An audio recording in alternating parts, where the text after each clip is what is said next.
Yeah, what I never planned to write a book on IVF, but what started it was President Donald Trump getting elected. He had promised to revisit IVF. You know, he is a big proponent of IVF, and he had promised to make access easier for families and to lower the cost.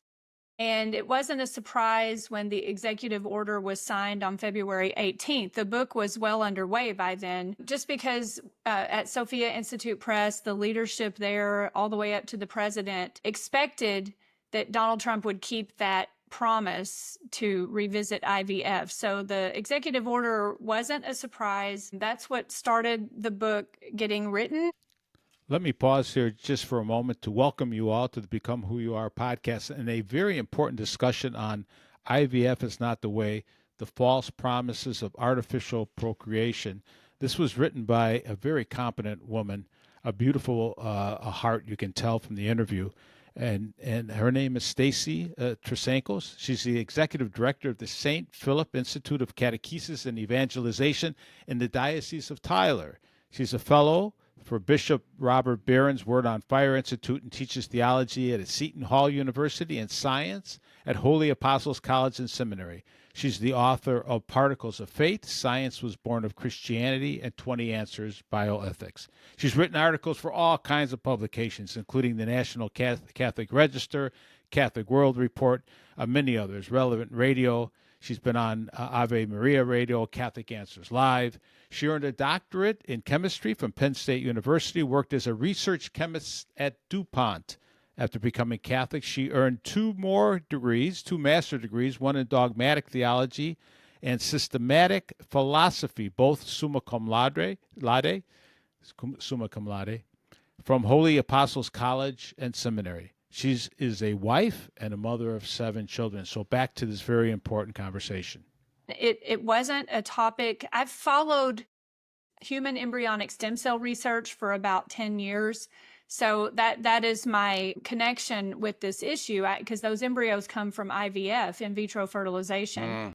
So back in December, they asked me if I would tackle this topic and get a book out that would explain, mostly to Catholics, but anyone interested in what the Catholic Church teaches, why the church is against in vitro fertilization. It's a big argument, and it needed to be laid out in a book in a way that a general audience could consume it. And hopefully even people around the president or the president himself will read this book and understand that IVF is not the way to solve the problem of population in our country.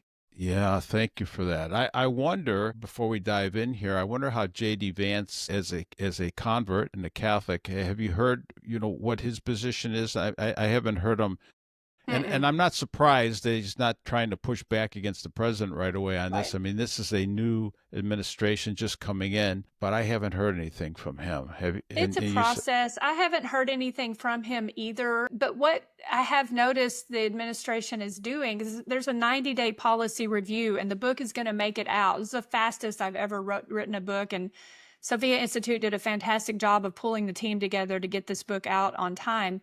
It's going to be out during the 90-day review that the executive order called for. That's all the executive order called for, was a 90-day policy review. But Vice President Vance, he hasn't said anything that I've heard either way as a commitment, but what the administration has done is, I think, in the right direction, looking at the $5,000 credit for mothers who have babies, or credits to families who have more than, I think it was 6 children. By focusing on that, they are focusing in the right direction. I haven't heard anything come from this 90-day policy review yet, but I'm sure we will. And I'm sure there will be more subcommittees doing reviews. So it really is a good time for Catholics to understand this argument and start talking, just talk a lot, bring up conversations and talk about these things with the people that we know, because it's a really wonderful story, but it's not a short argument. You got to go all the way back to, why do we even believe in God, to make this argument. Yes. So now Sophia sent me a copy. Yeah, Okay. and is so it must be coming off the press, if not Mhm. already, very soon. And if they can send me a copy, let's get one to the White House, right, and Totally. get it in their hands. Yes. So look at you've done some incredible work here, Stacy. So you've really laid this out, because we have we have just a window here this morning. I'm going to ask you to see if there's a way to kind of summarize a little bit. If I'm out speaking to people, as I am all the time, how would you start this? If you're going to, because again, the book is unbelievable. I mean, as far as laying this out so well, but it's still going to come down to I think a sacramental sign, from a Yeah. Catholic standpoint, from a religious standpoint. I believe in God, and it comes down to our bodies are a sacrament, and it's the beauty of this. In fact, marriage and the family, this is the John Paul II pointed out, this is the primordial sacrament. This is the sacrament of all sacraments, in the beginning. So we didn't need all kinds of different sacraments or visible signs of God's love in the beginning, right? There was no sin, so it was marriage. It was marriage in the family. And that's we have to keep that in mind, don't we, when we start out with this, that our bodies, our marriages, our sacramental signs reflecting Trinitarian love in the world. And if we don't get that premise, maybe I'll just do one quick visual for people to try to step into this. I always think, when we think about the Trinity, which you point out very well in the book, that we think about the love of the Father flowing to the Son and the Son receiving that love. And it's so beautiful and profound. It comes out in the form of a person. Of course, we call that person the love between the Father and the Son, the Holy Spirit. And I remember, Stacy, after my wife delivered our first child many years ago now, and after my knees stopped shaking, I sat down in the chair and I thought, oh my gosh, 9 months before that baby was born, Jessica was born, I offered my love to my wife. My wife received that love, and it was so beautiful and profound. It came out in the form of a person. We called Yeah. that person Jessica.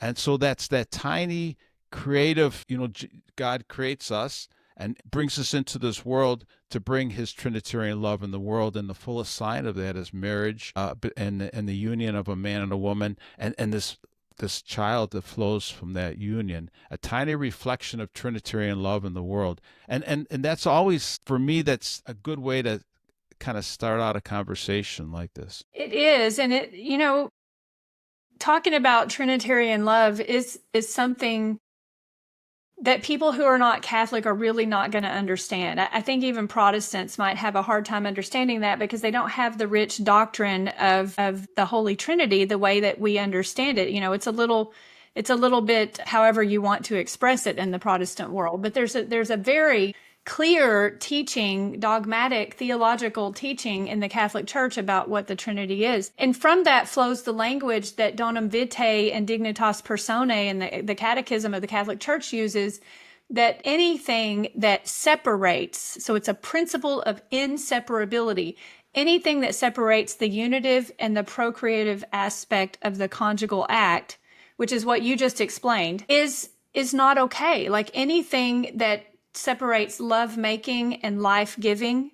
Contraception shuts down the life-giving, and IVF shuts down the lovemaking. Anything that separates Yeah, those two things. say that again. I know people can go back and listen to this, but Yeah, that's very important what you just said, and to help us start to kind of yeah, put this in a mindset that we can right. understand. Can you say that Yeah, again? I'm love sorry. making and life giving. That's what the church means by unitive and procreative. So the procreative is being open to life. The unitive is that the intimacy within marriage. It's not just having sex, and it's not just biologically putting a sperm and egg together in a petri dish. It's a body and soul unity. It's an intimacy that is not just bodily, but it has to be bodily, and not just spiritual, but it has to be spiritual also. That is the most perfect union where two become one. And that's the only fitting and proper situation to work cooperatively with God to bring about the existence of a new human life. What we're saying in all of this is that children are that important. Children have a right to being brought into existence that way. Not in a petri dish, not in an unwanted situation. They have a right to be brought into existence in that way. Now, so many children aren't. So many of us weren't. But nevertheless, that's what we aim for. And that's why the church will never go along with IVF, because it breaks that lovemaking and life-giving, and that you can't have that. That's fundamentally opposed to what it takes to strengthen families and marriages and people and children in our society. Yeah, you go through, quite an extensive explanation of what human dignity is. Do you want to, is that a good place to kind of start to lay more groundwork here, or would you rather? Do you think there's? I'm going to let you lead this Yeah. because I want you to be able to get out what you want to get out in a short, in a quasi short period of time compared to the work that you've done. Yeah. Well, that's the beauty of writing a book. You drink this teaching into your soul. So it's something that I can talk about very easily. And I'm hoping the book it's got a major premise, that being that God exists, and then 9 minor premises to build the argument against IVF. And I lay it out that way, and dignity is one of the premises. But I lay it out that way in a succession of if-then statements. If God exists, then he's personal. He communicates with us. If he communicates with us, we are made in his image and likeness, and so on. It goes through all of that. So we're starting from a beautiful spot, really. I mean, Yeah. we really say, this is no, secondary teaching, is it? That we're created in the imago Dei, in the image and likeness of God. And I mean, it's the awe and wonder of that. And I think we have to really realize in this crazy secular world that wants to throw God out, of course, that we're really wonderfully made, right? Beautifully and wonderfully made. And there's a reason for. And you have to understand what it means to be made in the image and likeness of a triune and incarnational God, the God of Christianity, the way we understand from divine revelation. And all of that feeds into dignity. But these are words that, in our modern culture, for people that don't understand Catholic teaching, dignity can mean a lot of things to people. The right to life can mean a lot of things to people. Rights themselves can mean a lot of things. Love can mean a lot of things. But so I tackle these words. Dignity is one of those words. It's an English word, but it comes from classical Latin and even ancient Greek. So whenever we have a word that comes from antiquity like that, it's an indication that it's a concept we all know. We're made to understand what human dignity is, or what dignity itself is. It's written on the heart, so to speak. And we have to strive to clarify that word so that we know what we mean when we talk about dignity. Human dignity flows from the fact that we are made in God's image and likeness. We have a personal dignity because we are persons that is different from other animals. IVF comes from artificial insemination back in the 1800s. A lot of people, I didn't know this before I started researching it. Back in the 1800s, scientists were already talking about using this reproductive procedure they use on cattle. Artificial insemination is used in ag science a lot today, even. Where they they make embryos in the petri dishes with sperm and egg taken from the animals so they can better derive the offspring. It's breeding. It's how they do breeding. Back in the 80s, people were asking if that could be done with humans, and the church from that very beginning said, no, humans are not cattle. We're not going to talk about breeding humans in the same way that we breed cattle because of personal dignity. So it's a matter of understanding that. And I really think this conversation, I think there's a lot of opportunities for evangelization around this issue. If you're talking to someone outside the church and you're talking about IVF, it's a perfect opportunity to start talking about human dignity. Because what we're saying here is not that babies that might be conceived in the future have a right to be conceived within the loving union, bodily and spiritual, of their parents. We're saying everyone had that right. You and me, we had a right to be born of that kind of love. And so many times we aren't, but we had that right nevertheless. As human persons, we have a right to be born into the love of our parents. It's really important to understand that right, because it helps you figure out where things went wrong. If Yeah. that right was violated, then fix it. It helps put us back on the right path. So if something went wrong, like I've compared it to a teenage mother. If you have a young woman who becomes pregnant with a beautiful child outside of marriage, or maybe when she's too young to, it feels like she's too young to be able to take this on, that happened there were other rights violated, but specifically the child's right was violated. That child should not have been conceived in this way. Nevertheless, the child was. Okay, we have a beautiful child. Now, what do? We need to set it right. And so that's the reason we help teenage mothers who are unwed. We would hope that the parents would get married and go on to raise their child. We would hope, if not that, then the mother has the family around her to supply what that child needs, to fill in, the grandparents to fill in Yes. as paternal and maternal figures to help that teenage mother. I mean, there's all kinds of ways to set it right. And that's what we need to do as a society with this IVF question. We need to be asking the question about how to restore the rights to children they deserve because of their human dignity. Yeah, that was really good. That was really good because, again, having these discussions, I know a lot of people, Stacey, to your point, want to have these discussions, but unless you're versed in this, they can be difficult, right? The more the I think most of us, as we look around the world and see marriages and families and children born out of wedlock, etc., what we see, look at, I'm outside of Chicago.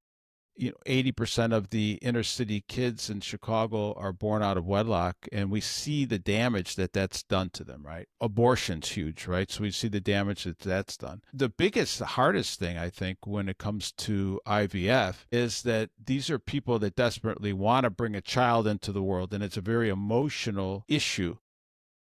When we face someone like that in our family, and again, they've been trying maybe to have a baby for 5, 6, 7, 8+ years, and they can't. And I know in the book you say that you have to discern this. It's just not one answer for all, and you're looking for those chances to evangelize.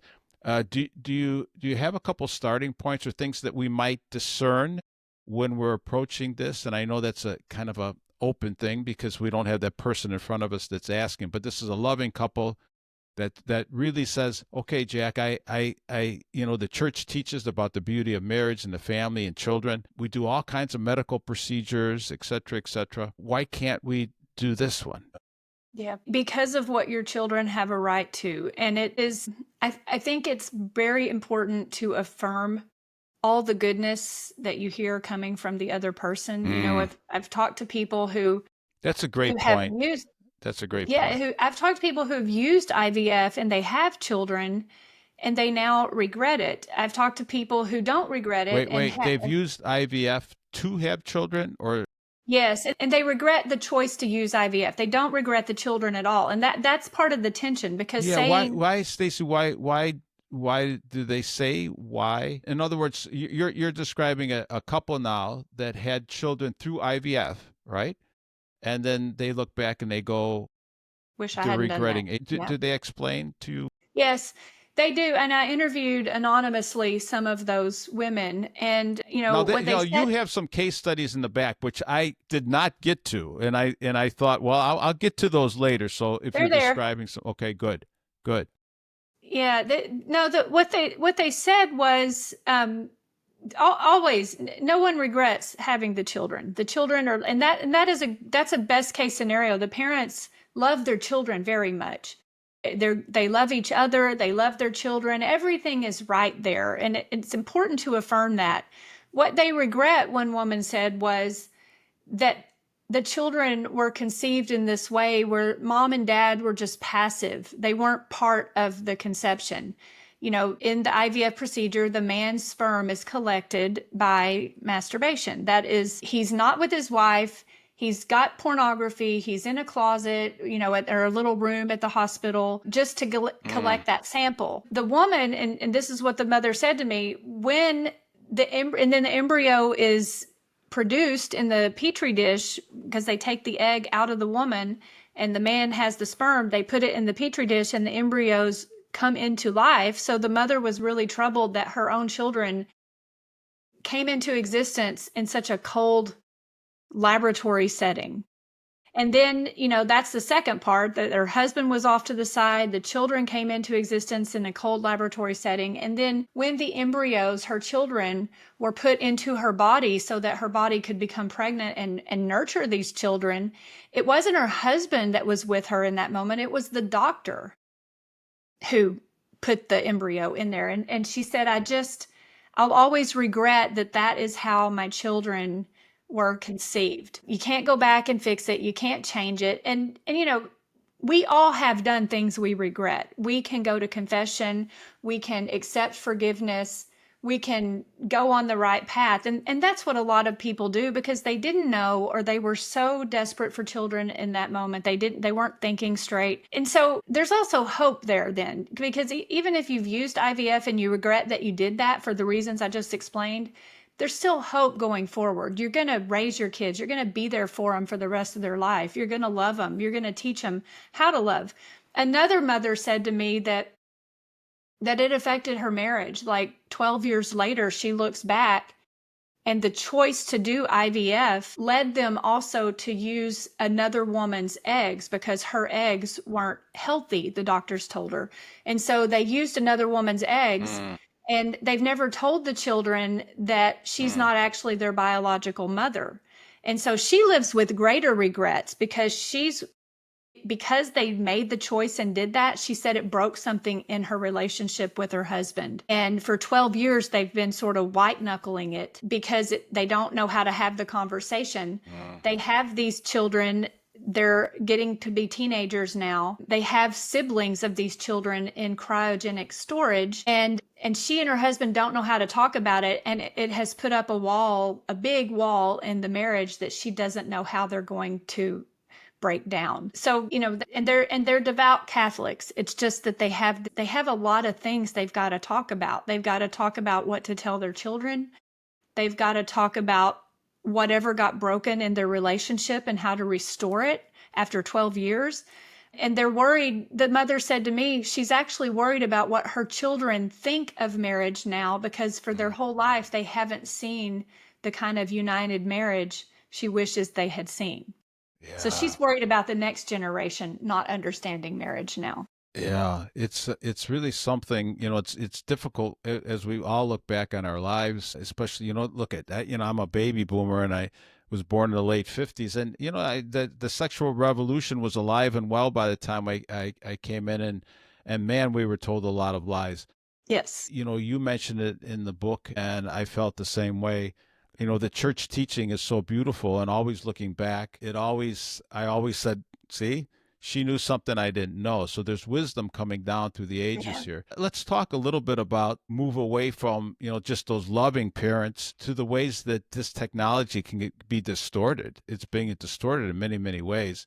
And maybe, if you don't mind, just talking about a couple of those things. So people, when they're discussing this, there's a lot of negative things out there, all the way from freezing children, too many, they bring too many embryos in and have them, you have these babies that are in freezer storage. Basically, you lose babies. So maybe you could talk about a couple of those things that people really need to look at, surrogacy, Yes. and then, people in same-sex relationships now, bringing babies into the world.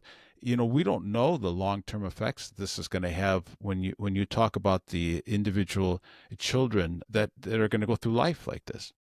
Yeah, and I address all of that in different places in the book. After I make the argument, the next section just deals with the embryos.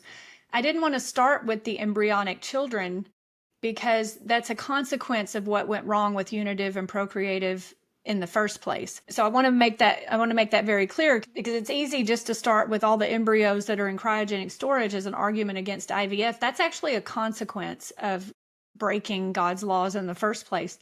But it's true. This floored me. In the United States alone, there are between 1 and 4 million embryonic children in liquid nitrogen cryogenic tanks. They're frozen. They're not dead.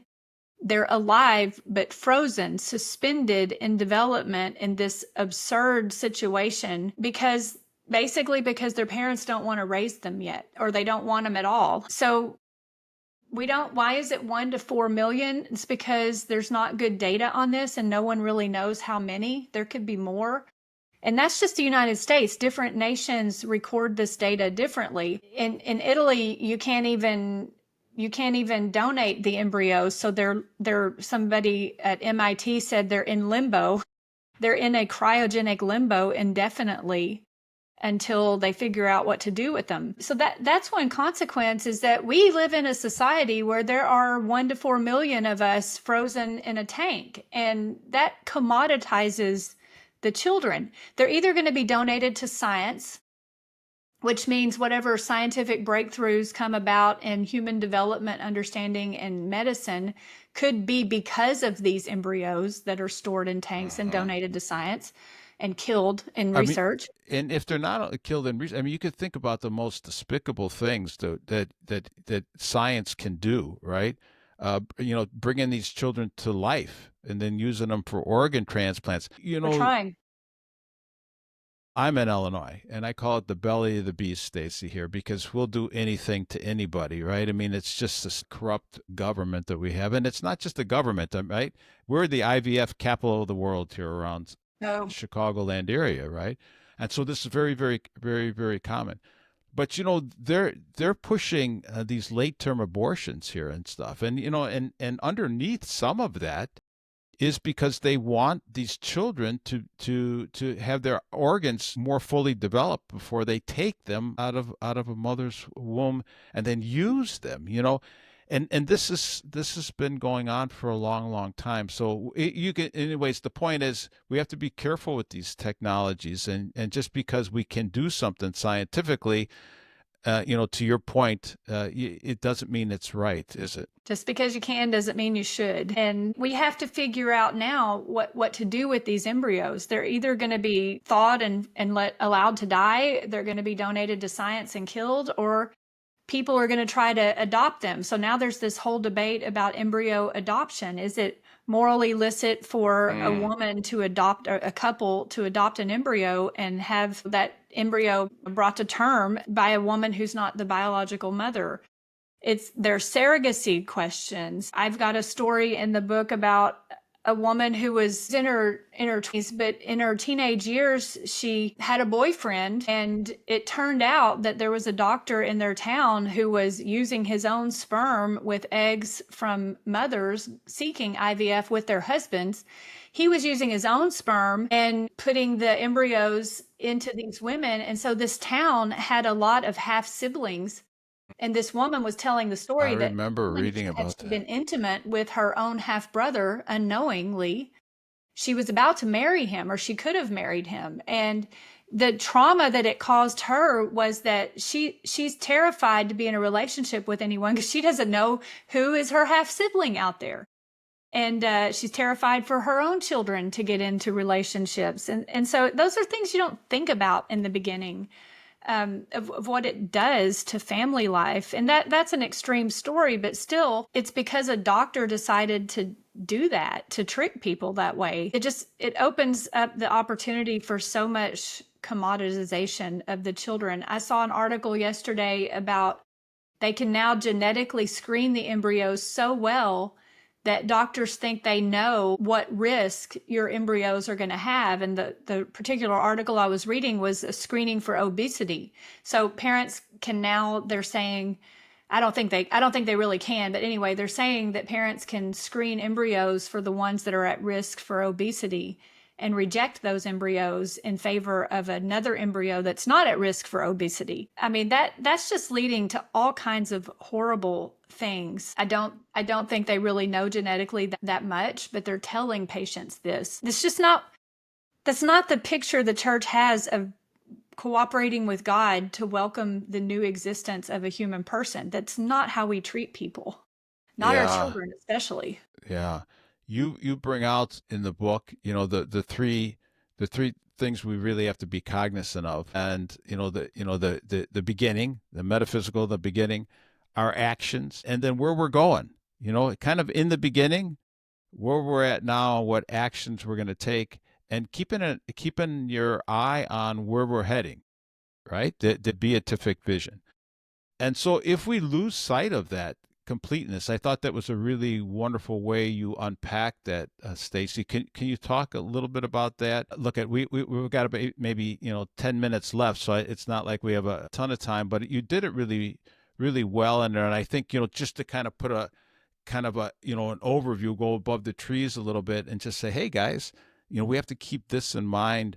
Otherwise, we can get in the weeds on all of this stuff. And I think when I feel like I'm going in the weeds, Stacy, that part of your book kind of pulled me back a little bit, right? As I'm thinking through this, and you go, yes, keep this in mind, and then we can go down again and go and get more granular. That's where our human dignity comes from. We're made in the image and likeness of God, so that we are called to communion with God. And so our origin is God, but our destiny is also God. And the only thing that really matters in this whole life is getting to heaven and doing what God calls you to do to lead other people to heaven as well. And so everybody sins. Everybody falls short of perfection. And what our life is constant readjusting our path, amending our life so that we sin no more. And so we're called to overlap with other people's lives and help lead them on that right path. And IVF is not the way of life. It's not the way to love God and neighbor going on that path in our nation. So we want to stay on the path of life, not the path of death. And so it is a choice to go in that direction, but it's a million little choices in everyday life as well. This is all about IVF, but it's also a good reminder to all of us that when you're, in the front yard watering your flower beds and the neighbors walk by, that's a little chance to shine God's love and say hello and wish them a nice day. Yes, it is. Whatever you're doing in life, whether your children, adult children, are going through hard times because of their choices that they might come to regret, you're called to be there and to love them. And to, like my husband says so well, we're parenting the long game. We're there for our kids through all of it, and we're there for each other through all of it. And we need to be there as a society and a nation for each other through all of it. And that sounds a little bit flowery, but it is what we're supposed to do. Well, it is it's love. The most important thing. Yeah, it is love, and it's love in the truth, and love is always a self gift. It's always a gift that we have to be a gift of self. I remember John Paul speaking to young people so often, Stacy. Young people, that your life has meaning to the extent that it's given away as a gift to others. In marriage, this is what we're doing. I remember a sentence in your book that husbands are this. I'm going to just paraphrase, but this gift, especially in this lovemaking act, as a husband, I gave this gift of really motherhood in essence to my wife, and my wife gave this gift to me of being a father. And we came together for this in a sacrament, so beautiful and so awesome. Love is something we don't see. I mean, the baby is what makes this concrete, and we see this, this fruitful union. But even if a child doesn't come out of this love we don't see, but the love is seen through our bodies, through the beauty of this. And like you said with the neighbor, me saying hi to that neighbor, I'm expressing love. I'm expressing my heart, right? When you become cognizant of this, it's so beautiful. And this is how we step into the world. And there's, like you said, there's so many ways to go off. I would say people that are struggling with IVF or with those issues, first of all, accept, that if you've made as many mistakes as I did and you look back and you go, the church was right on all this, especially contraception and all these sexual things, accept the church's teaching and then get Stacy's book and really start to do some research and stuff. But in the beginning, you got to start with what the church is teaching, because the wisdom has really flowed down through the ages, hasn't it, Stacy? Yeah, it's beautiful. I'm a convert, so I know what life is like. I was a chemist. I know what it's like to think science has all the answers, and then to wake up one day and realize no, it doesn't, and to ask the bigger questions of what God wants us to do. And I make the point in the book that I'm old enough now in my feast to look back, and I understand that some of my greatest blessings came when I followed the hardest teachings. When I opened my heart to God and discerned God's will and did something I didn't want to do or didn't think I could do, I received the greatest blessings. And I do want to just say here at the end, I dedicated this book to my aunt and uncle, my mother's sister and her husband, Aunt Dana and Uncle Kenneth. Back in the 50s, when they were newlyweds, they've been married over 60 years. When they were newlyweds, she lost their first baby and died in the womb. And when they were getting the baby out and cleaning out her uterus, they perforated it and rendered her infertile. And all she ever wanted to be was a mother. So my aunt was left infertile through very tragic situation, and it broke her heart. And she discerned God's will, and she went on. They adopted 2 kids, but what they also did was become foster parents out in Abilene, Texas. And they went on to foster over 100 children in their life. And they fostered them in a way that restores that love that these children from broken homes are denied. They fostered them in a way that loves, and they kept in touch with these children whenever they were allowed by the adoptive parents. They have so many grandchildren now through those foster children. These foster children are grown now. They have their own kids, and they stay in touch with my aunt and uncle. They send them Christmas cards. They come visit them. It's multiplying, hundreds upon hundreds of children that have them to thank for restoring the love and setting society back on a right path, setting their individual lives back on a right path. And my aunt and uncle are not Catholic, but they love Jesus, they love the church, they love Christ, they love God, and they love humanity. And what they've done is really like a role model for all of us. They were given a very bitter gift of infertility, but they asked God, "What do you want us to do with this gift?" And the fruitfulness of the blessings multiplied. Yeah. And I think, thank you for that story. God is going to take and make good out of, if we allow him to, some way in our life. I mean, that's just the way God works. If God is love, he's going to figure out a way to bring it in. But you're right. I mean, there are some, infertility is a tough one. And it's not uncommon today. People are waiting longer to get married. And there's all kinds of reasons for that. Some no matter, regardless of when you got married, you're going to be infertile. And I meet so many infertile couples today, so they're all asking questions.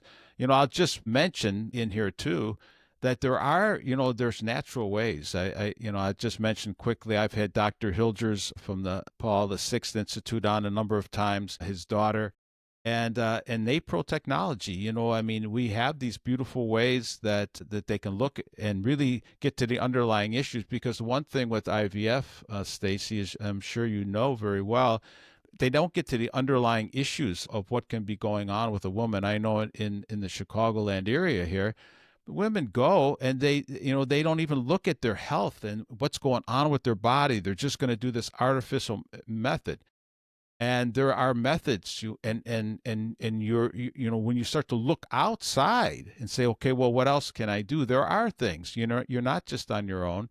You can go to NAPRO doctors and you can get your real system checked out, right? Through things like natural family planning and charting, you can start to understand your own cycles better. And so these are all beautiful teachings that the church brings in. And the intimacy between a man and a woman, when you start to talk about these things and really deal with them in prayer, God starts to bring some answers into our lives that are just really beautiful. We don't just send you, out to be on your own with these types of things. The church has really thought through this in very deep ways, so on both sides of the coin. So, hey, God bless you. Thank you so much for being here. Just a quick minute, Stacy.